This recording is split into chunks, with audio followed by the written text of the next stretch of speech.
biraz tarihe gitmek istiyorum. Tabii ki. DEM Parti ve önceki partilerin olmadığı dönemlerde CHP, rahmetli Cumhur Keskin'in de vekil olarak seçildiği bir parti. O kökenden alıp getirirsek.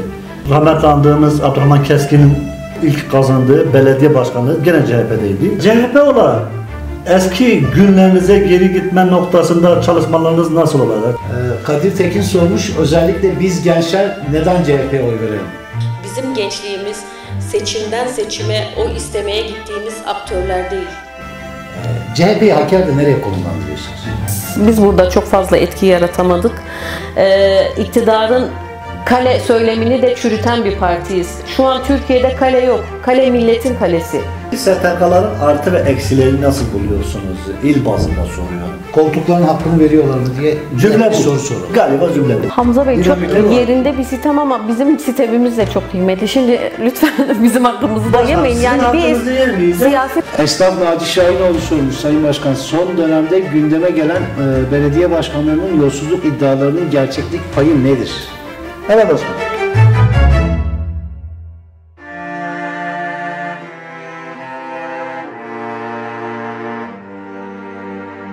Merhaba değerli dostlar.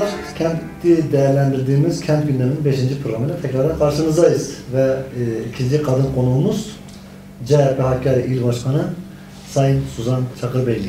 Misafirimiz. Serkan, kısmetimiz kadın siyasetçilerden açıldı. İnşallah hayırlı olsun. Bizim için nasıl söyleyelim, Kurdi serfirazi deriz ya. Yani onur duyduk. Kadın siyasetçilerin Hakkari'de aktif olması. Yani herhangi bir partiden bu bizim için önemli değil. Ama kadınların ön planda olması bizi mutlu ediyor Sayın Başkan. Hoş geldiniz. Teşekkür ederim. Kent Gündemi programına şeref verdiniz. İlk soruyu sen mi sorarsın? Ben aslında şöyle bir sorudan önce bir açıklama yapmak isterim başkanım. tabii ki. Müsaadenizle. Tabii buyurun. Değerli dostlar, biliyorsunuz Verda Kültür Merkezi ile birlikte Hakkari tanıtım üzerinden yaptığımız Kent Gündemi programlarının 5.'sini yayınlıyoruz. Biraz ağır gittiğimizin farkındayız. Bilerek bunu yapmaya çalışıyoruz. Çünkü kentin gündemini değerlendirdiğimiz, seviyeyi düşürmediğimiz, kalitenin yüksekte olduğu bir program olması noktasında biraz tehditkerdiğimiz. O yüzden o programın güzelleşmesi noktasında eğer gecikiyorsa bile kusura bakmayın. İlk soruma geçeceğim. Başkanım, öncelikle başarılar dilerim.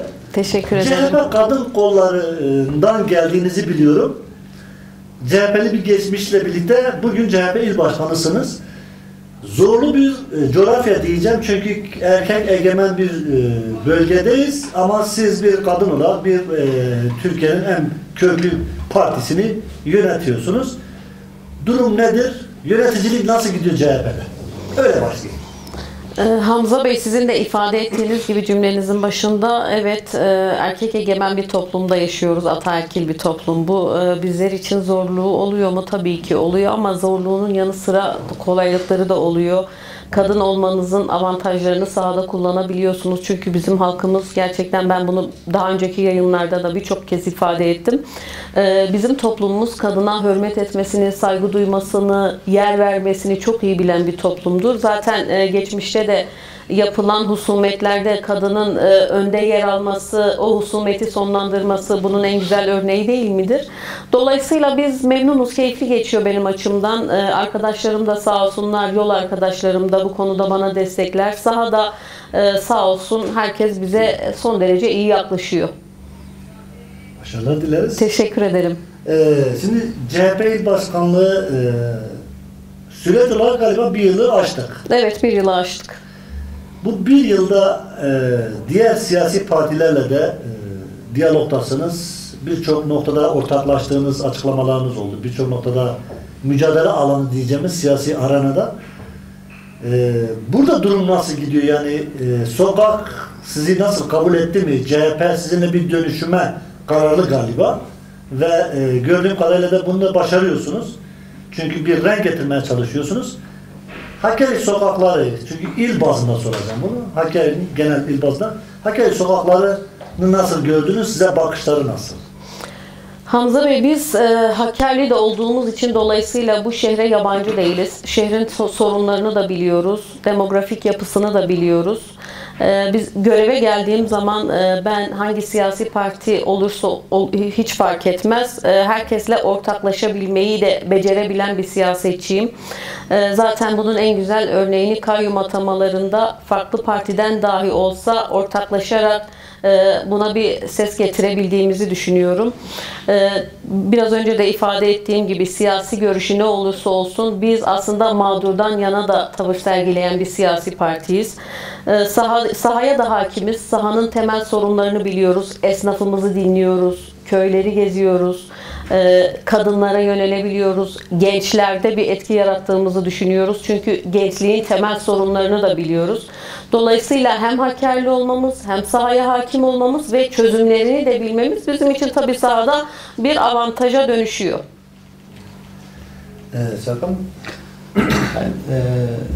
Hem yereldeki hem ulusal alandaki siyaset üzerine biraz yorumlarınızı merak edeceğim. Şimdi son Cumhurbaşkanlığı seçimlerinde Hakkari'de görülmemiş bir destek aldınız. Evet, parti olarak. evet. Müteakip ilk yerel seçimde de görülmemiş derecede düşük bir destek aldınız. CHP'yi Hakkari'de nereye konumlandırıyorsunuz?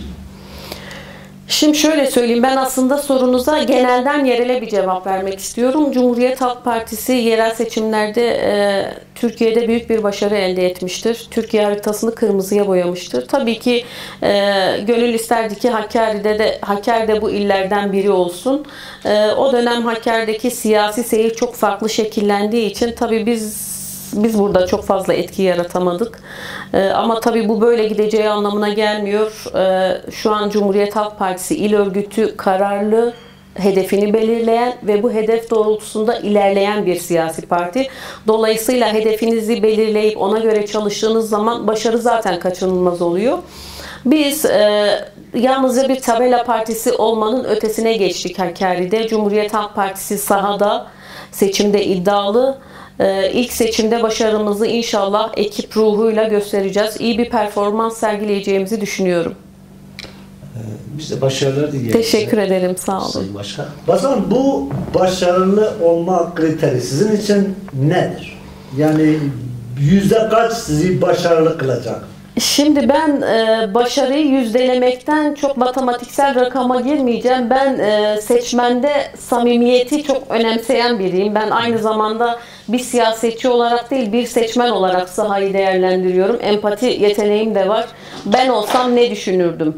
Şimdi bir siyasi partiyle olan ilişkilerinizde sahaya indiğiniz zaman siyasi parti temsilcisinin size söylemleri, yaklaşımları zaten size bir fikir bırakıyor. Dolayısıyla sahaya indiğiniz zaman elinizde bir done dahi yoksa, geçirdiğiniz o samimiyet, o içtenlik seçmene yansıyorsa zaten o dönem seçmenin gönlünü kazanmışsınızdır. Ama ilerleyen süreçlerde bunu politikalarınıza yansıtıyorsanız tabii ki seçmen sizi tercih edecektir. Bu kaçınılmazdır. Şunu da görmüş olduk aslında. Cumhuriyet Halk Partisi Türkiye'de kitle partisi haline geldi. Cumhuriyet Halk Partisi kıyı kesimlerde değil, Cumhuriyet Halk Partisi Marmara'da, İç Anadolu'da, Ege'de, Karadeniz'de, Doğu Anadolu'da ki Kilis ve Adıyaman bunun en güzel örneği değil midir? Yıllar sonra %4'le alınan belediyelerin şu an %40'la Cumhuriyet Halk Partisi olması bunun en güzel örneğidir. Dolayısıyla bizler kitle partisiyiz ve iktidarın kale söylemini de çürüten bir partiyiz. Şu an Türkiye'de kale yok. Kale milletin kalesi. Dokunduğunuz, gittiğiniz yer sizindir. Yani son söz milletindir ve bunu zaten mitinglerimizde sizler de görüyorsunuzdur. Yakalanan kalabalık, coşku bunun en güzel örneği. Başkanım şey diyeceğim. Biraz tarihe gitmek istiyorum. Tabii ki. Yani DEM Parti ve önceki partilerin olmadığı dönemlerde CHP rahmetli Cumhur Keskin'in de vekil olarak seçildiği bir parti. O kökenden alıp getirirsek. Tekrardan rahmetli andığımız Abdurrahman Keskin'in ilk kazandığı belediye başkanlığı gene CHP'deydi galiba. Evet. Bir dönem o da vardı. Şimdi siyasal ibre DEM Parti ve uzantıların önceki partilerindeki güçlerde iktidar olarak yerel iktidar diyebileceğimiz bir konumdalar. Şimdi bir barış süreci ortaya konuldu ve İnşallah sağlıklı ilerler. Hepimizin temennisi silahların susması ve kanın durmasıdır. Böylesi bir durumda CHP olarak eski günlerinize geri gitme noktasında çalışmalarınız nasıl olacak? Tekrar bir şöyle söyleyeyim, vekil çıkarma, bir belediye, 9 tane belediyemiz var bölgede. 9 belediyenin kaçını alma noktasındaki hedefleriniz. Bu amaçla köylere gittiniz, yaylalara gittiğinizi söylüyorsunuz. Böyle bir çalışma için planlarınız neler? Var mı? Ya da nasıl bir çalışma programı? Yeterince sahada mısınız? Evet. Yani aslında bu soruya kamuoyunun cevap vermesi daha mantıklıdır. Şimdi bizler kendimizi kendi penceremizden değerlendiriyoruz. Ama yani ben kendi açımdan değerlendirecek olursam belki yeterli değil ama daha fazlası da olabilir. Peyderpey ilerliyoruz. Önümüzdeki süreçte tabii ki daha hızlı bir ivme yakalayacağız. Bence merkez bazlı değerlendirecek olursak gerçekten sahaya hakimiz. Olmamız gereken her yerde varız. Sivil toplum kuruluşlarıyla ilişkilerimiz çok iyi. Farklı siyasi parti temsilcilerini de dinleyebiliyoruz. Halkın arasına da karışabiliyoruz. Cumhuriyet Halk Partisi tabii ki bir hedef doğrultusunda ilerliyor. Hedeflerinin en büyüğü de Hakkari'de variyet gösterebilmek, temsiliyet noktasında. Zaten Hakkari Cumhuriyet Halk Partisi'ne uzak bir il değil. Geçmişte sizler de ifade ettiniz. Milletvekillerimiz de oldu bizim Cumhuriyet Halk Partili. Bu süreç içerisinde neden olmasın, sahaya da hakim biri olduğum için teveccühü de gören biriyim aynı zamanda. İnsanlar bence bizi de seviyor. Politikalarımız, hele son dönem genel başkanımızın liderlik ruhu bence birçok insanda da hayranlık uyandırdı. Dolayısıyla Cumhuriyet Halk Partisi Hakkari dahil olmak üzere her yerde bir kitle partisine dönüştü. Hasan, İlçe ve beldelerdeki oluşumlarınız nasıl? Sıkıntı yaşıyor musunuz? Kurulları oluştururken yönetim kurulu, gençlik kolları, kadın kolları ve bu konudaki durumunuz ne? Hamza Bey, geçmişte bu soruyu sormuş olsaydınız evet size zorlanıyoruz diyebilirdik ama şu an bizler talep etmeden talep alabiliyoruz. Ya dolayısıyla gençlerden de kadınlardan da bize güzel talep ve teveccüh var. Ya o konuda bir sorunumuz yok. İlçelerde de dahil olmak üzere. Beldelerde de kurulu örgütlerimiz var. Tamam. Hakkari'de çalışmalarınızı yürütürken bir zorlandığınız bir şey oluyor mu? Bir engelleme gibi. Yani bunu biraz daha açarsanız engelleme derken... İstediğiniz her yere istediğiniz gibi ulaşabiliyor musunuz? İstediğiniz köye gidebiliyor musunuz? İstediğiniz yaylaya çıkabiliyor musunuz? İstediğiniz gibi toplantı alabiliyor musunuz? Tabii ki yani Hakkari halkı kadir şinas insanlardır. Gideceğiniz köye geliyorum dediğiniz zaman zaten o köy halkı siyasi tercihi sizden yana olmasa dahi sizi çok güzel ağırlayabiliyor. Dolayısıyla bu konuda hiç sorun yaşamadım, yaşayacağımı da düşünmüyorum. Biraz önce de ifade ettiğim gibi kadir şinas insanlarız biz. Kapımıza gelen insanlara hürmeti de ev sahipliğini de gayet iyi başarabilen insanlarız. Hakkari zaten bu yönüyle de Türkiye'ye bir emsal değil midir? Hasan, biraz genele gidip gelmek istiyorum. Aslında ben amacım sürekli yerelde kalmak. Son dönemlerde işte bu partimize yönelik yapılan baskıyı dediniz ve sonrasında gelişen 58. mi halk toplantıları? Evet. Galiba. Şimdi bunların başında özellikle İzmir'de başlayan bir yerel olarak, halk olarak beğenmediğimiz bazı söylemler çıktı. Mesela örnek Ankara Büyükşehir Belediye Başkanımızın tavrı, Kürt halkına yönelik yaklaşımı yerelde sizi etkilendiğinizi biliyorum. Bana sorarsanız elinizde zayıflatmıştır. Sokakta da bu izlenimi aldığımı gazeteci olarak söyleyeyim. Siz nasıl yaklaşıyorsunuz? Mansur Yavaş'ın Kürt halkına bakış açısı, çünkü sonuçta Mansur Yavaş sıradan bir insan da değil. Genel başkandan sonraki partide top dediğiniz en ağır şahsiyetlerden birisi. Dediği gibi, Serkan dediği gibi muhtemel bir Cumhurbaşkanı adayı da olabilir. Bu durum sizi nasıl etkiledi? Genelde nasıl baktınız olaya?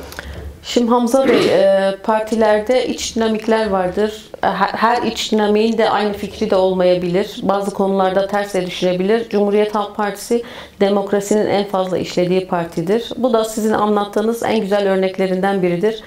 Biz Cumhuriyet Halk Partililer her zaman genel başkanımızı baz alırız. Dolayısıyla sahada genel başkanımızın söylemleri bizim için önemlidir. Halkta da böyle olmasını umut ediyorum.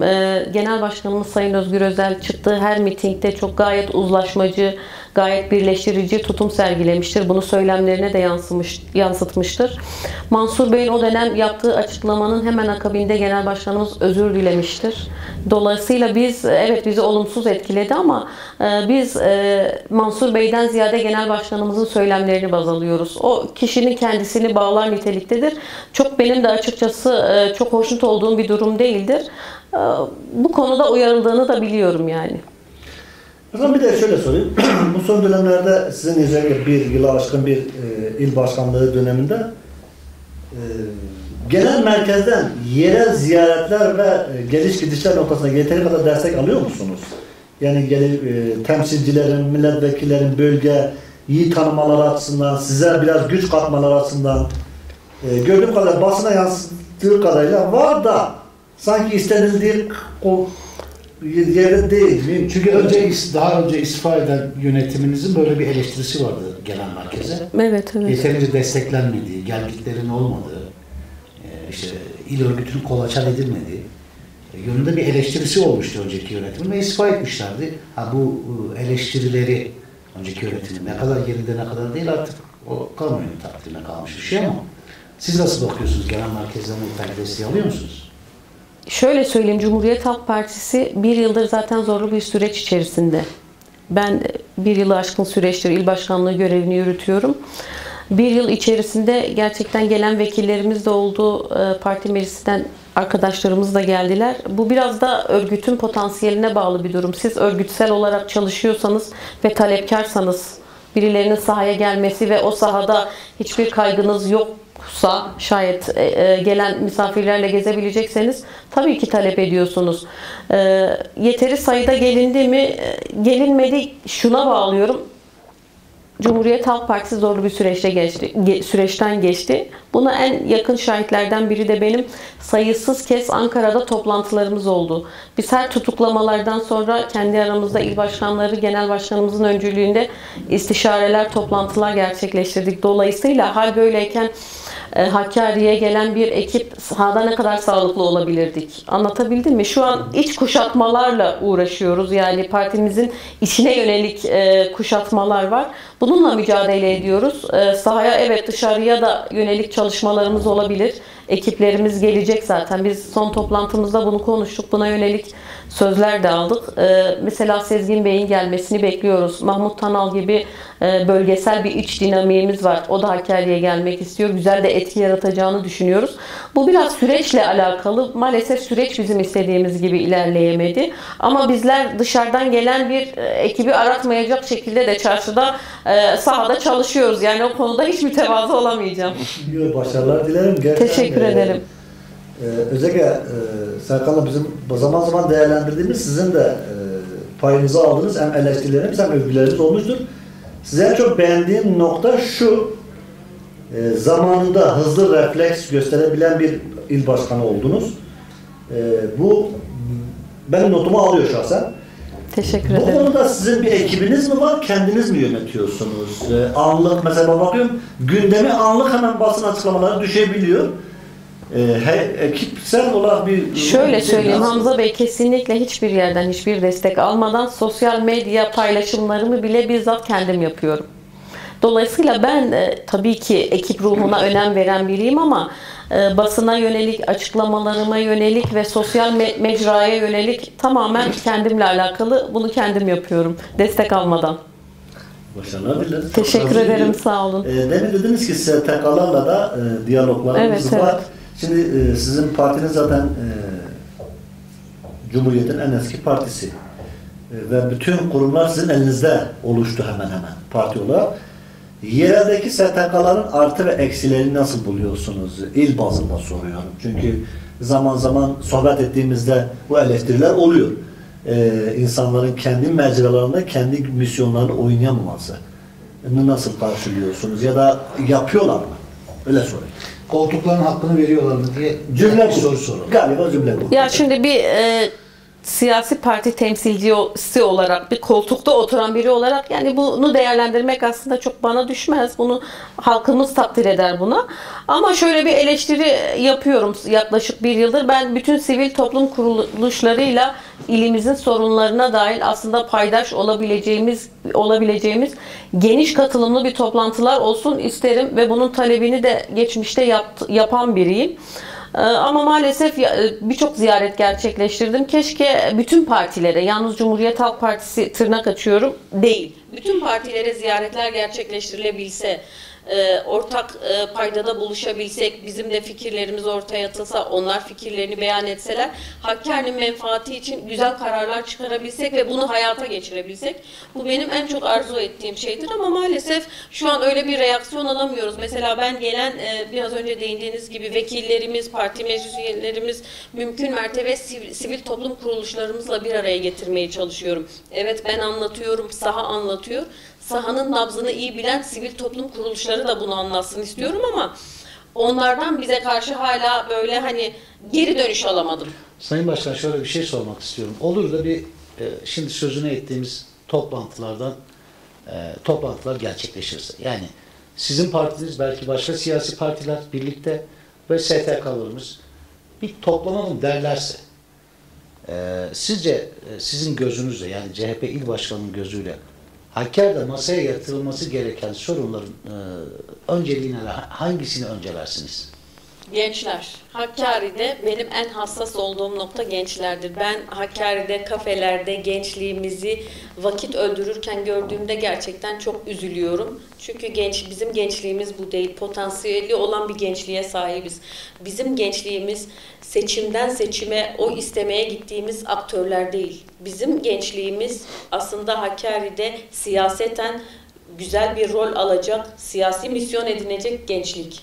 Politik bir gençliğimiz var. Biz gençliğimizi kazanmalıyız. Dolayısıyla bana göre en temel sorun gençlik ve genç işsizlik. Gençlerimize iş imkanlarının açılması lazım. Şuna da çok ehemmiyet gösteriyorum. Gençlik meclisleri kurulması lazım Hakkari'de. Gençlerin siyasette, temsiliyette daha fazla söz sahibi olmalarını doğurabilecek bir gençlik meclisleri olmalı diye düşünüyorum. Peki mesela şöyle bir şey sorayım. Mesela hani iki ülkeye sınırı olan, 3 tane sınır kapısı olan bir ilin il başkanısınız ve ana muhalefetsiniz. Bu noktada sınır kapılarımızın doğru temelde halka daha çok hizmet etmesi için siz parti olarak üzerinize düşeni yaptınız mı? Meclise taşınması noktasında ya da yerelden ses getirmesi noktasında. Yaptım Hamza Bey. Ben sizin de ifade ettiğiniz gibi iki ülkeye sınırımız var. 3 sınır kapımız var ama maalesef bu sınır kapıları tabela görevi görmekte. Şu an fiilen faydalanamıyoruz. Bunu birçok kez basında da dile getirdim. Takip ettiniz mi bilmiyorum. Kotaya değindim. Bu kotada alınan ürünlerin nereye gittiğine de değindim. Bunun şeffaf bir şekilde kamuoyunun bilgilendirilmesi gerektiğine de değindim. Bu bizim yabancı olmadığımız bir durum. Defalarca da basına da verdim. Yazılı metinler de sundum. İleriki süreçlerde bizzat orada kapılarda bir video çekip tekrar yetkililere seslenmeyi hedefliyorum. Çünkü sınır kapıları bir ilin can damarıdır. Ticareti canlandıracak, ile ticaret hacmi geliştirecek kapılardır. Biz neden bundan faydalanamıyoruz? Küçük ölçekli ticaret yapmak isteyen vatandaşlarımız neden 3'te 2'sini kapıya bırakıp 3'te 1'iyle geçiyor? Vatandaşımız mağdur ediliyor. Dolayısıyla bizim bölgeye yönelik ileride inşallah Cumhuriyet Halk Partisi iktidarında kota sınırları, makul vergiler, önceliğimiz bunlar olacaktır. Başkanım, şimdi bu sınır kapılarındaki durum biliyorsunuz ki doğru temelde işletilirse işsizliğe büyük etkisi olacaktır. Çünkü bölge olarak Irak ve İran'da akrabaları olan bir halkız ve geliş gidişler çoğunlukta geçmiş yıllarda da eğer müsaade edildiğinde güzel ticaretlerin yapılabildiğini gördük. Yani bu konuda şahsen gazeteci olarak, sokaktaki dostlarımız olarak buranın biraz daha ses getirmesi noktasında, gerekli adımların atılması noktasında ve meclise de taşınması noktasında mevcut milletvekillerine katkı sunmanızı şahsen beklerim. Çünkü işsizliği çözmek ancak bu şekilde olur. İkinci bir şey, ben aslında yerel madenlere değinmek istiyorum. Yalnız rejiden biliyorsunuz bizim bir formatımız var. Ekip sokaklara iniyor ve konuğumuzun hangi misafir olacağını Sen soruları gördün mü? Ben görmedim. Ben bilerek, isteyerek bu sefer hiç bakmadım. Başkan merak ettiğini söylemişti. Başkan dedi, ben de görmedim. Beraber öğreneceğiz soruları. İnancınız Tamam, olsun. beraber öğrenelim. Üçümüz de rejinin Yani. hazırladığı soruları ilk defa göreceğiz. Biraz sohbet o yönde de şekillenebilir. Tabii ki. Hem oradan Ekranı alalım. görebiliyorsunuz ama Tabii görebiliyorum, Bu evet. konuda kayda tartışma geçsin diye ben seslendireceğim. Evet, ilk sorumuz öğretmen Yılmaz Onay'da. Eğer tanıdığım öğretmen Yılmaz Onay hocamızsa Evet, sanat öğretmeni. bizim Ebru Sanat Evet, Ebru Sanat Verdim, öğretmeni. evet. Görev süresi boyunca Hakkari'nin gelişimi konusunda ne projeler yaptığı veya bundan sonrası için ne yapmayı düşünüyor demiş sizin için Sayın Başkan. Sağ olsun, buradan sevgilerimi de gönderiyorum kendisine.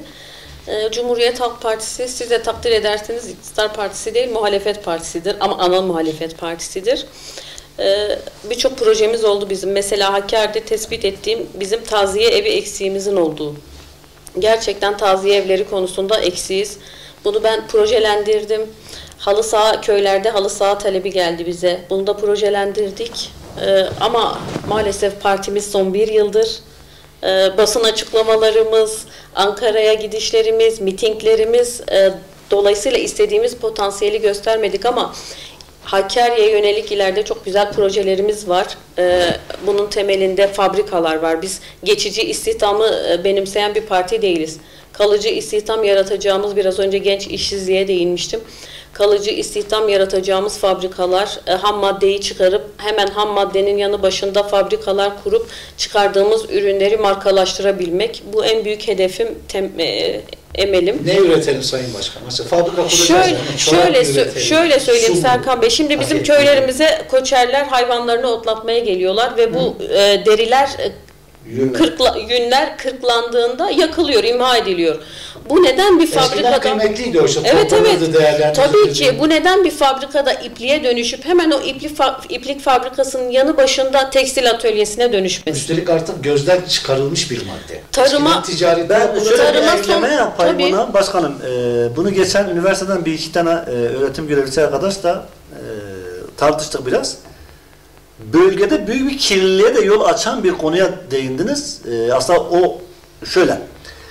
Yünler bu mevsimde kırptırılıyor ve en ihtimalle yakılıyor. Evet, yakıldığını duyduk. Araziye bırakılıyor Tabii ki. ve biliyorsunuz ki Ekolojiyi kötü etkiliyor. Ekolojiyi etkiliyor. Ekoloji etkiliyor. Şimdi sizin bu projeniz eğer hayata geçirilirse bunlar toplanıp çünkü geçmiş yıllarda Hissaç diye bir üretim fabrikamız vardı, küçük ölçekli. Evet. Hakkari İplik Sanayi Anonim Şirketi adı altında. Biçay Mahallesi'ndeydi. Kamulaşan, evet. Kamulaştırıldı. Sonrasında Hakkari'nin herkesin geldiğinde övünerekten şu gördüğümüz kilimleri üretildiği bir alanken şu anda Şimdi o kilimleri görebiliyor muyuz? yok edildi. Hakkari'yi Türkiye'ye yansıtan bir aynaydı kilimlerimiz. Bizim Kesinlikle. kültürümüzdü, Siz bunu harekete geçirebilecek yaşanmışlıklarımızdı. misiniz? Yani Tabii benim- ki, yani ben o kilim atölyeleri geri gelsin, kadınlarımız da, ev eksenli kadınlarımız da istihdama yönelsin isterim. Bakın, yalnızca gençler demiyorum, kadınlar da diliyorum. Mesela o kilimler işlenip Türkiye'de markalaşırsa Hakkari'de potansiyel olarak artacaktır. Başkanım, size sıra gelmeden bu proje gerçekleştirilirse CHP'nin fikriydi diye kayda geçmiş olur. Bunu tarihe geçip bir not alın o zaman. Bilerek ısrarlı Buradan üzerine projelerimizi de bize söyletiyorsunuz. projeler olsun başkanım. Olsun. Önemli Değil olan ama şu. hayata geçmesi. Değil Bakın, mi? Biz şunu söylüyoruz. Hakkari'nin menfaati için bakın şunu da söyleyeyim. Kim taş üstüne taş koyacaksa bu bir Cumhuriyet Halk Partisi de olmayabilir. Takdir etmesini Başkanım, de şöyle biliriz, bir- saygı duyarız. Şöyle bir şeyi söyleyelim. Serkan Bey'le biz geçen seçim sürecinde sohbet edip projeleri anlattığımızda Cüneyt Bey, sizin belediye Evet, başkan evet. adayınız Cüneyt Özbey, selamlıyoruz buradan. Birçok projesini açıkladı ve birçok proje sonrasında AK Parti belediye başkan adayı olarak karşımıza çıkan beyefendi üzerinden aynı şekilde şekillendi. Çünkü sonuçta proje çalındı diyemeyeceğiz. Ama sonuçta Hakkari küçük bir yer. Yapılacak işler ortada. Eksikler ortada, yapılması Eksik gerekenler ortadayken- ortada. Evet, eksik ortadayken yapılabilecekler de ortada. Yani şöyle Aklın yolu söyleyeyim, bir yani. Tarifi verenden de yemeği pişirenden de Allah razı olsun deriz. Tabii ki, kim Ama taş şu üstüne anda taş sizin koyuyorsa ne bunu- mutlu bize. Sizin bunu söylemeniz bizim için kayda geçiyor. Bunun sohbetini etmiştik ama ilk defa bir siyasi ben harekete geçireceğim diye yola çıkıyor. Tebrik ediyoruz. Takipçisi olacağız. Hatta biz Hakkari tanıtım olarak bölgeyi dolaşırken size bu konuda referans da oluruz. Ön bilgi sızdırması da yaparız. Şurada şu var, şurada şu kadar koyun kırpılıyor. Çok teşekkür ederim. Bunu da yaparız. Bu da bizden size Ya bu kıymetli bir proje aslında. müthiş bir şey. Hem bölgenin işsizliğine Tabii çözüm ki. olacak, hem bölgenin ekolojik olarak temiz tutulmasına sebep olacak, hem de hocam başkanım şunu söyleyeyim başkanıma. Biz geçmişte koçerlerle 1200-1300 sürülük hayvanlık sürülerde şunu söylerlerdi.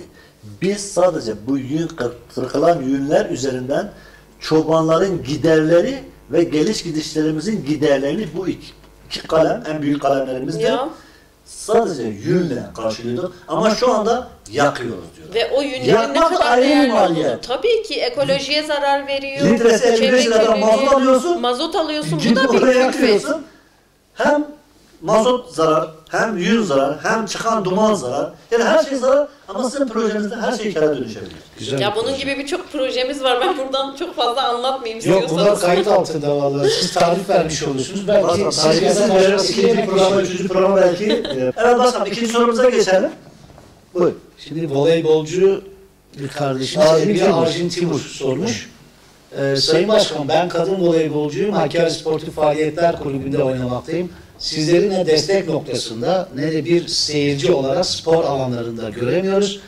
Hakkari'deki sportif faaliyetlere bir katkınız olacak mı? Ne gibi projeleriniz var demiş. Güzel. Arjin kardeşime buradan sevgilerimi Bir gönderiyorum. eleştirisi sunmuş. Yani bu aslında ben de eleştireceğim. O yüzden çok mutlu oldum. Bu soru beni ayrıca mutlu etti. Evet, bizler gerçekten sporcuları, hele de kadın arkadaşlarımızı, hemcinslerimizi ayrıca destekliyoruz ki bunun en güzel örneğini kadın futbol takımına sorabilirsiniz. Ben gittikleri maçlarda mümkün mertebe dışarıda transferlerine kadar ayarlayabiliyorum. Ama şu şekilde ben de onlara bir sitem edeceğim. Ben asla bir teşekkür beklemiyorum ama nezaketen de olsa, çünkü takip ediyoruz. Sizler de takdir edersiniz. Bizler de sivil toplum kuruluşlarını, dernekleri, böyle bu gibi oluşumları takip ediyoruz. Nereye gidildi, ne yapıldı diye. Birçok kez ben farklı partilerde teşekkür bazlı ziyaretler gördüm ama bize yönelik bir teşekkür gelmedi ki aslında beklemiyorum, ama nezaketen de olsa bir telefon da yetebilirdi ki ben zaten bu süreçte bundan sonrası için de elimden geleni yapacağım. Ziyaretler konusunda arkadaşlar bilirler, ben Asukaya Osmaniye Milletvekilimiz, aynı zamanda Kadın Kolları Genel Başkanımız bizi birkaç ay önce ziyaret ettiler. Saha çalışması yaptık. O ziyaretin 5. ayağı kadın voleybol takımını ziyaret etmekti. Turan Bey ile görüştük. Biz randevu istedik. Hatta onlar antrenmandayken sahada bir ziyaret gerçekleştirecektik ama o süreçte onlar toparlanamadılar. Bizim zamanımız çok kısıtlıydı. Farklı ziyaretler vardı. Bir araya gelemedik. Ama yani bu o tarafı görmediğimiz, oraya kayıtsız kaldığımız anlamına gelmiyor. Biraz biz sitemkarız açıkçası onlara. Burada payımıza düşeni alalım biz de kendimize. Basın olarak belki aranızdaki koordinasyonu doğru temelde kuramadık. Turan Evet, Bey'e de buradan selam iletiyoruz. Turan Bey, başkanım şunu diyor. Biz gerekeni yapıyoruz, yapmaya da hazırız. Ama bu konuda da diyalog yolları açık tutulursa daha da güzelleşir. Turan Bey görüştüğümüz, sevdiğimiz de bir hemşerimizdir. Biz sağ olsun biz randevu talep ettiğimizde olumlu karşıladı, toparlayacağını, ama biz saatte bir çakışma yaşadık. Bir bahaneyle araya gireyim. Başkanım şimdi sizin Başlara genel gidelim. başkanın Davet edilelim ama yani şimdi biz programlarımız bazen yoğun oluyor, tarihleri kaçırabiliyoruz. Keşke ben değil, yalnızca Cumhuriyet Halk Partisi değil, diğer bütün siyasi partilere maçlarla ilgili, tarihlerle ilgili bir bilgilendirme gitse de valla ben orada gururla oturur izlerim yani Başkanım şunu hemcinslerimi. söyleyeyim. Hatırlıyorum o süreci, genel başkanın geldiği süreci. Evet, evet. O ara voleybol sezonun sonuydu ve biliyorsunuz dağılınca toparlamak ayrı bir mesele. Sizin de hani alanda istiyorduk, sahadayken gidelim. Tabii yeni bir takımı, yeni bir sezonu hazırlamak noktasında bir sıkıntı vardı, hatırlıyorum. Yalnız bundan sonra biz Hakkari tanıtım olarak Hakkari voleybolunu yapacağız. Kitle ulaştırmak için payımıza düşeni yapacağız. Şahsım adına Arjin kardeşime katılıyorum. her maçta sizi burada sahada görmek isteriz. Ama şimdi biraz önce söylediğim gibi ben maç tarihlerini bilemiyorum. Keşke önden bilgilendirsek, şu saatte şu maç var, takip edemiyoruz. Gündemi takip Evet. etmek zorundayız. Hem yerel hem genel, dolayısıyla bazen tarihleri de kaçırıyor olabiliriz Ben de ama şöyle bir çağrı biz yapayım. onlardan da bize yönelik bir reaksiyon alamadık açıkçası. Çünkü ben biraz önce de ifade ettim. Transferler konusunda, gidilen illerdeki eksikler konusunda talep geldiği zaman kayıtsız kalan biri değilim. Çünkü güçlü bir partisiniz. Ben de şöyle bir çağrı yapmak istiyorum. Bütün spor kulüplerimize lütfen bizden de destek alarak, basından da destek alarak hangi spor olursa olsun, hangi ligde olursa olsun hem siyasi partiler hem STK'ları ve gençlerimizi, esnafımızı tribünlere çekmek için lütfen daha organize olalım. Bizler Sosyal basın medya ağını emekçileri olarak- yaygınlaştırsınlar Tabii ki. mesela. Bizler de gereken desteği sunmaya zaten hazırız. Daha organize olalım, koordine olalım. İnşallah takımlarımızı daha güzel yerlere Sonuçta taşıyalım. Hakkari Sporu hepimizin gençlerini ilgilendiren Hamza Bey çok dinamikleri var. yerinde bir sitem ama bizim sitemimiz de çok kıymetli. Şimdi lütfen bizim hakkımızı da Başkanım, yemeyin. sizin Yani hakkınızı biz yemeyeceğiz. siyasi parti olarak bizimle aynı fikirde olmayabilirler. Onları da anlıyorum. Spor siyasat üstü bir şey. Tabii ki ama ziyaret ederken, ziyaretler gerçekleştirirken birini ziyaret edip diğerini bırakırsanız diğer tarafta da olumsuz bir intiba yaratmış olursunuz. Biz de bunu çok hoş Ben karşılamıyoruz. şahsım adına bugüne kadar sporcuların bir siyasi partiyi ziyaret ettiğine rastlamadım. Ederlerse de eleştiririz. Çünkü spor siyaset üstü bir şeydir. Tabii ki, tabii ki. Teşekkür babında bir yöneticilerin Tabii ki. diyaloğuna yanayım. Yöneticiler bile. Ama kardeşimizin... Ama o reaksiyonu da alamadık biz buna rağmen. bir eksiklik vardır. Evet. Turan Bey. Ben diğer arkadaş, sporcu arkadaş, Diğer bütün sporcu- spor kulüpleri. Bütün spor kulüpleri başkanıma katılıyoruz. Evet. Kesinlikle. Serkan dediği gibi o dinamikleri harekete geçirebiliriz. Biz Hakkari tanıtım olarak bunu yayma noktasında payımıza düşeni yapacağız. Gerisi sizden. Çok memnun oluruz. Üçüncü soruyu alalım. Melisa Beyter sormuş. Bir kadın başkan olarak Hakkari'de profesyonel kadın voleybol takımı ve kadın futbol takımı var. Bu kulüplerle ne kadar ilgili gençlerle alakalı öngörüleri nedir? Aslında aynı. Hemen Aynı aynı minimalde zaman kaybı soru, olmasın evet, diye bunu da evet. geçelim. Aha. Muhammed Engin sormuş. CHP'nin Hakkari'de gençlerle alakalı hangi çalışmaları Onu var? da Hangi aslında biraz önce çalışmalar hangi noktada? değinmiştik aslında. Onu biraz daha açarız. Biraz daha işsizlik ve madencilik üzerine bu arkadaşımızın sorusuna da tekrardan Muhammed değineceğiz. Engin. Evet, dördüncü soruyu alalım arkadaşlar. Kadir Tekin sormuş. Özellikle biz gençler neden CHP'ye oy verelim? Sayın Başkan, neden oy Gelelim verelim? 8 denklemi matematik sorusuna. Hakkari'li gençler neden CHP'ye oy versin? Güzel bir soru. Neden gençler CHP'ye oy versin? Gençler hayallerini Hakkari dışında aramamak için CHP'ye oy versin. Gençlerin ileriye yönelik hayalleri Hakkari'de olsun. Bu yüzden gençler CHP'ye oy versin. Biraz önce de ifade ettim. Gençler istihdam istiyorlar. Bir yıldır, görev süren boyunca bir yıldır birçok maalesef genç intihar haberleri aldık. Bunların Maalesef. temelinde sosyoekonomik nedenler var. Bunların önüne nasıl geçilebilir? Temeline inilebilir. Ekonomik olarak gençler çaresiz, umutsuz. Gençler Cumhuriyet Halk Partisi'nin istihdama yönelik projelerinden dolayı Cumhuriyet Halk Partisi'ne oy verebilir. Gençler temsiliyet noktasında söz sahibi olmak için Cumhuriyet Halk Partisi'ne oy verebilir. Gençler seçimden seçime değil, bir süreç boyunca gençlik meclislerinde yer alabilmek için Cumhuriyet Halk Partisi'ne oy vermelidirler, verebilirler. Bunlar yeterli değil midir sizce? Gençler takdir sizin, başkan söyledi. Veya Eğer gençler yılda bir yapılan festivallerde konserlere şahitlik etmemek için Cumhuriyet Halk Partisi'ne oy verebilirler. Gençler kültürel, sanatsal alanlarda daha aktif olmak için Cumhuriyet Halk Partisi'ne oy verebilirler. Yani bunun gibi bir sürü örnek sayabilirim size. gençlikle şu anda hedeflediğiniz noktaya yavaş yavaş ulaşsın diyebilir misiniz? İstediğiniz yerde misiniz? İstediğimiz bu değil, daha iyisi de olabilir. İyisini de yapacağız. Yani geçmişe nazaran evet çok iyi yerdeyiz ama ben her zaman daha iyisini hedefleyen biriyimdir. Her zaman daha iyisi vardır Hamza Bey. Dolayısıyla daha Başarılar. iyisini yapabiliriz. Başarılar diliyoruz. Evet. Teşekkür ederim. Mahir Duman sormuş. CHP iktidar olduğunda Hakkari'de halka ne vaat ediyor? Kalkınmayı hangi temeller üzerinden götürecek, geliştirecek?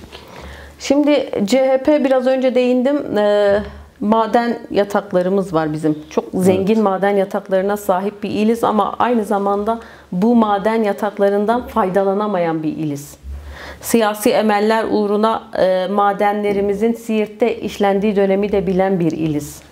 Dolayısıyla şöyle bir örnekleme vereyim. Antep fıstığını Antep'te yetiştirip Hakkari'de satarsanız o fıstığın değerini kaybetmiş olursunuz. İşlediğimiz maden rezervlerini kendi ilimizde, bölgemizde çıkardığımız maden rezervlerini işlersek istihdama da yol açmış oluruz. Bir sürü gencimiz, kadınımız istihdam alanı almış olur. Bunun yanı sıra biz tarım için de uygun bir bölgeyiz. Bizim yüksek rakımlı yerlerde nohut, mercimek, aromatik bitkiler, bunlar güçlü projelerle, hibelerle teşvik edilirse Hakkari'de tekrar bir fabrikanın, konserve fabrikasının açılması ne kadar güzel olur. Markalaştırırsak. Bakın biz Türkiye'de, dünyada daha doğrusu en fazla incir üreten bölgeyiz. Ama biz incirimizi işlemeden ham madde olarak Almanya'ya veriyoruz. Almanlar o kadar akıllılar ki o inciri, bizim ham madde olarak gönderdiğimiz inciri paketleyip markalaştırıp piyasaya Alman inciri diye sürebiliyorlar. Ne oluyor? Katma değer artıyor. Ne oluyor? Biz 1 kazanırken onlar 10 kazanıyorlar. Dolayısıyla markalaşmak çok önemli. Buna da önem veriyoruz. Ürettiğimiz ürünlerin markalaşması, pazar alanlarının açılması. Hakkari mi dünyanın en çok incir Türkiye. Ben çok İncir şaşırdım. üretiminde Türkiye, çok tamam. Türkiye'de çok iyiyiz ama markalaştırmıyoruz ürünlerimizi. Başka ülkelere ham madde verip onların markalaşmasına zemin hazırlıyoruz. Fındığı da aynı şekilde İtalya, Tabii ki. İspanya'ya veriyoruz. Tabii ki Onlar yani bize bu- geri satıyor markalaştırıp. Ya biz buna aslında tarımsal olarak uygun bir bölgeyiz. Madende de öyle değil miyiz? Ham maddeyi İran'a yolluyoruz. İran'a Biraz İşte önce işte Türkiye'yi söylediğim bize İran, satıyorlar. Siirt mesela biz ham maddeyi çıkarıyoruz. Neden burada işlemeyelim? Niye bunun için uygun zeminler oluşmasın? Kesinlikle. Esnaf Naci Şahinoğlu sormuş Sayın Başkan. Son dönemde gündeme gelen belediye başkanlarının yolsuzluk iddialarının gerçeklik payı nedir? Evet başkanım. Genelde Bir soru. bir soru. İmamoğlu'yla başlayan bir yolsuzluk hikayesi gündeme düştü. Son soru muydu bu arada? Son soruymuş Sayın Başkan. Sonra bize Gündeme düştü ve o günden bugüne başınızı kaldıramadınız. Belediyelerinizin üzerine geliniyor. Birçok olay yargıya da yansımıştır. Yansıdı da.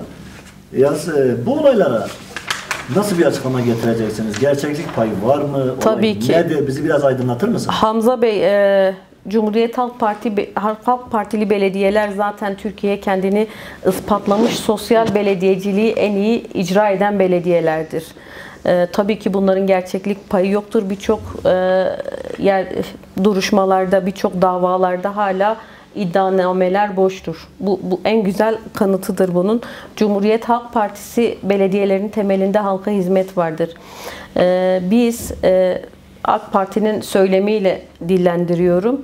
Türkiye 100 yılında hala Hakkari'de altyapı sorununu konuşuyorsak hiç kimse kusura bakmasın, herkes önce dönüp bir aynaya bakacak.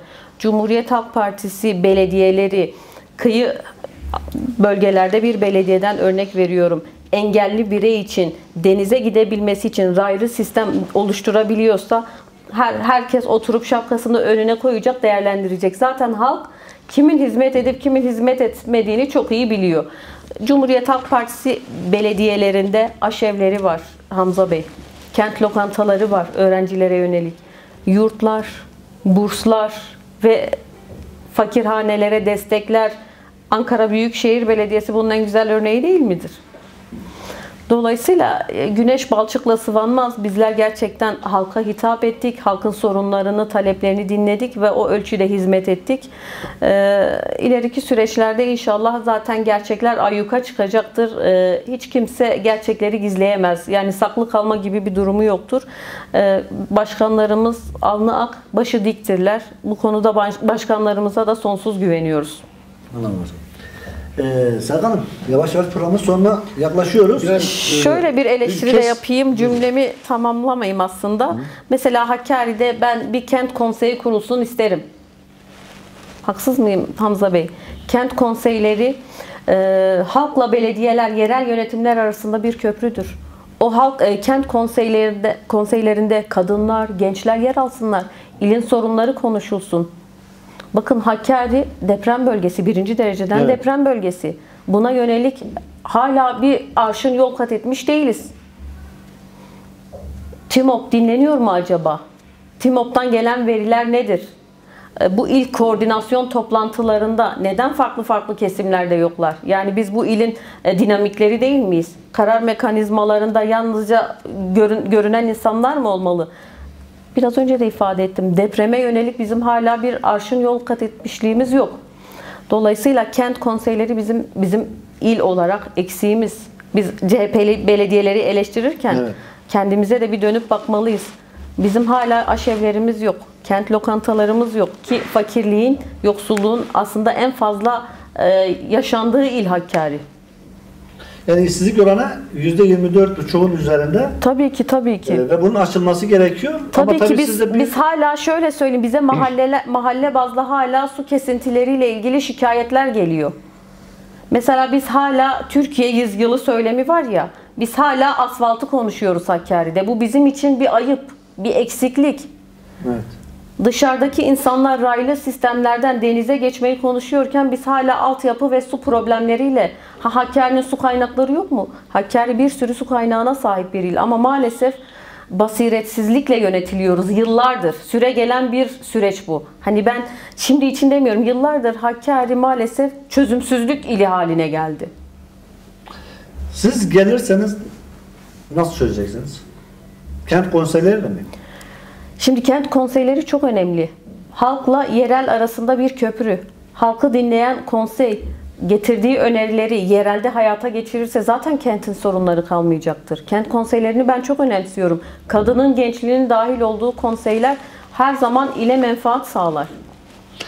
Yani şunu mu anladım? Eğer ola ki iktidara gelirseniz, yerelde iktidara gelirseniz, yani belediye alırsanız kent konseyleri kurup tabii belediye ile kent konseyleri sivil toplum üzerinden kuruluşlarının da içinde olduğu bir evet, kent konseyi çok güzel olur. Tabii ki. Anladım. Sayın Başkan, malumunuz yine bir çözüm süreci diyelim. Yani bir taraf çözüm süreci diyor, barış süreci diyor. Bir taraf terörsüz Türkiye diyor. Bir uzlaşı süreci diyelim. Başlatıldı bir şekilde, ağır aksakta olsa şu anda iyi gidiyor açıklamalarıyla iyi gittiğini düşünmeye gayret ediyoruz. Bu süreci nasıl değerlendiriyorsunuz? Nasıl takip ediyorsunuz? Serkan Bey, biz de bu süreci destekliyoruz zaten. Daha önce Genel Başkanımız birçok kere ifade etti. Süreci destekliyoruz. Acıya, gözyaşına en çok ev sahipliği yapan ildir zaten Hakkari. Dolayısıyla barışın, kardeşliğin olması bizleri son derece mutlu edecektir. Ama bir taraftan birileriyle barışırken, bir tarafla barışırken bir tarafı da dışlarsanız bu süreç zaten sağlıklı bir süreç olmamış olur. Biz Türkiye halklarının hepsinin barışık olduğu bir süreç yürüsün istiyoruz. Bu Cumhuriyet Halk Partisi için de geçerli, DEM Parti için de geçerli, DEVA için de geçerli, İYİ Parti için de geçerli. Dolayısıyla bütün halkların barışık olduğu bir süreç bizi çok daha mutlu edecektir. Ama süreci son derece destekliyoruz. Barışın olması bizim de tasvip ettiğimiz bir durumdur. Zaten Genel Başkanımız her seferinde arkasında durmuştur. Mecliste olması gerektiğini başından beri dillendiren partidir Cumhuriyet Halk Partisi. Başkanım, yavaş yavaş sanki süremizin sonuna geldik. Son sözü soru olarak değil de söz olarak size bırakalım. Hakkari halkına, özellikle kadın olmanızdan kaynaklı Hakkari kadınına, gençliğine söylemek istediğiniz son sözünüz ne olsun? Hakkari hemşerilerime buradan saygı ve sevgilerimi gönderiyorum. Zaten Hakkari hemşerilerim ön seçim zamanı Cumhurbaşkanı adayı belirlediğimiz süreçte Cumhuriyet Halk Partisi'ne yapılan haksızlığı görüp sandıklara akın etmişlerdi. Buradan tekrar hepsine teşekkür ediyorum. Dolayısıyla Hakkari halkı yapılan haksızlığı da son derece iyi bilen ve buna göre şekillenebilecek bir halktır.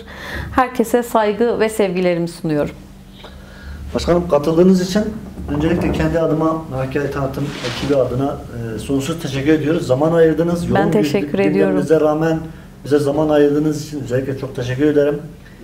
Bir il başkanı olarak, bir kadın olarak, bir abla olarak, bir kardeş olarak aramızda görmekten sizi gurur duyduk. Şahsım adına şunu söyleyeyim. Gerçekten insanların işte bu diyebileceği bir konumdasınız. Belki bu yanlış anlaşılmasın. Şunun için söylüyorum. Bir il başkanlığı yapabilecek kadının resmi oldunuz. Kadına güç oldunuz. Öz güveniniz ve fikirleriniz bize feyiz veriyor. Arkamızdan dostlarımızın güzel gelebildiğini gösterdiniz. İktidar gücüne sahip olmadan da il başkanlığı yapabildiğinizi son bir senedir gösterebiliyorsunuz. Yerelde kitlenin büyük bir bölümünün olduğu bir partiye karşı diyeceğim, çünkü sonuçta 2 ayrı parti, 3 ayrı parti. Buna rağmen dik duruşunuzdan ödün vermediniz. Her düğünde, her taziyede, her hastalık ziyaretinde sizlerle karşılaşmak gazeteci olarak beni mutlu ediyor. Başarılar diliyorum. Bundan sonra da Suzan Çakırbeyli'yi daha iyi yerlerde görmek umuduyla çok teşekkür ederim. Var olun. Hamza Bey, ben çok teşekkür ederim. Sahayı iyi bilen, iyi gözlemleyen bir gazeteci olarak böyle bir intiba bırakabildiysem ne mutlu bana. Çok teşekkür ederim. Ben de programınızdan son derece keyif aldım. Çok sohbet edasında çok güzel geçti. Tekrardan teşekkür ediyorum. İnşallah bu gibi programların sürekli olması temennisiyle. Başkan, bizim niyetimiz şu Serkan'la, eğer yapabilirsek, yaşatabilirsek şahsen ileriki süreçlerde tekrardan dostları aralıklarla alıp gündemi yeniden değerlendirme noktasındayız. Dostlar, bildiğiniz gibi Hakkari Tanıtım'ın başlattığı Kent Gündemi programının 5.'sinin sonuna geldik. Umarım keyifli bir sohbet olmuştur. Sizi de dinlediğiniz için çok teşekkür ederim. 6.'sında buluşmak üzere. Hoşça kalın.